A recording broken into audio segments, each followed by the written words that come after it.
जो टॉपिक आता है दैट इज अबाउट गेट।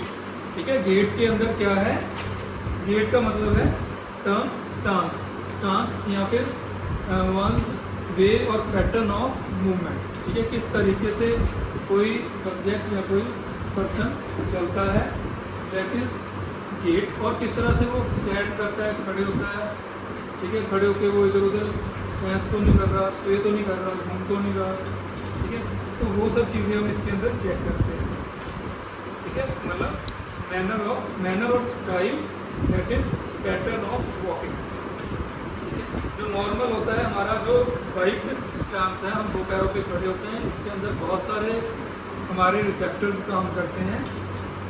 वो कौन से हैं? Requires integration of large amount of sensory information, that is proprioceptors from the feet.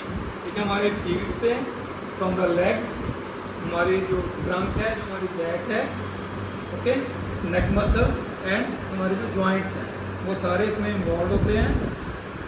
Which is synthesize with visual and vestibular information. ठीक है, हमारी जो वेस्टिबुलर है, जो आपको बताया था, वेस्टिबुलर कॉक्लियर नर्व है, वो भी इसमें पार्टिसिपेट करती है, जो इक्विलिब्रियम और बैलेंस मेंटेन करती है।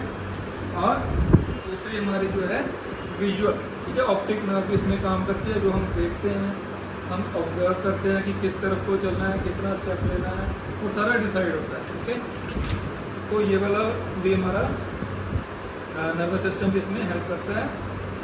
ओके, फिर the overall picture of posture. ठीक है, फिर जो ओवरऑल पिक्चर है, जो पोस्चर की हमारा in the space occurs unconsciously in the middle cerebellum. Okay, इस तरह बात होता है, in the occurs in the middle cerebellum, तो आगे आ रहा है। और basal ganglia and cerebral cortex, तीन चीज़ें हैं हमारा, सेरिबेलम और basal ganglia and cerebral cortex. ठीक है, middle cerebellum. If there is any tendency to sway in one side or other side, it is adjusted by the muscles of the leg, trunk and even arms. ठीक है, जब भी हम चलते हैं, हमारी जो आर्म्स हैं वो हमारी हेल्प करती हैं हमारी बॉडी को बैलेंस करने के लिए।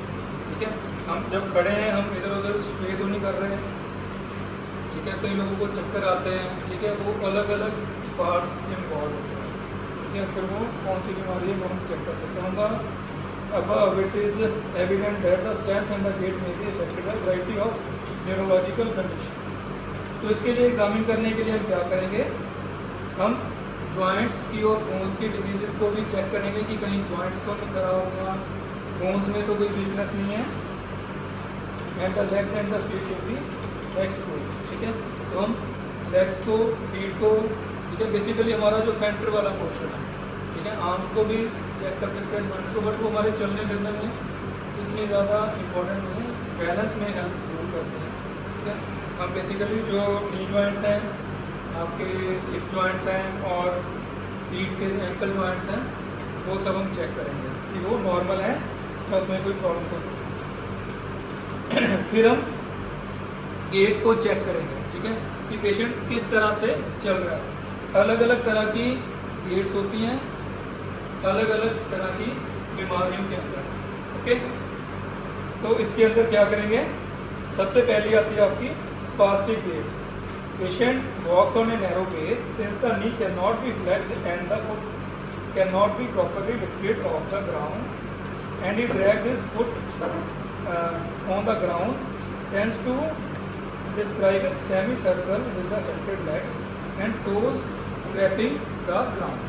ठीक है, तो इसके अंदर क्या होगा, थोड़ा आगे इधर आ जाओ, आ रहा है। तो इसके अंदर कैसे चलेगा, पेशेंट का जो नी जॉइंट अगर खराब है तो वो फ्लेक्शन नहीं हो रही उसमें, तो पेशेंट को नी को फोल्ड नहीं कर पाएगा, तो उसकी जो चाल रहेगी वो इस तरह से चलेगा, लाइक दिस। ठीक है, एक सेमी सर्कल अपने टो से ड्रॉ करेगा और फिर इस तरह से चलेगा। ठीक है, मैं आपको थोड़ा सा तो पेशेंट अगर ये वाला नहीं खराब है तो इसको वो इस तरह से आएगा। ठीक है, अगर इसमें प्रॉब्लम है तो वो मतलब वो पैर ग्राउंड से उठा नहीं पाएगा ड्यू टू एनी इंजरी या फ्रैक्चर या कोई भी प्रॉब्लम, अगर नी जॉइंट में फ्लेक्शन नहीं हो पा रही है। ठीक है, तो उसको इस तरह से चलना पड़ेगा, ठीक है। ये है स्पास्टिक गेट।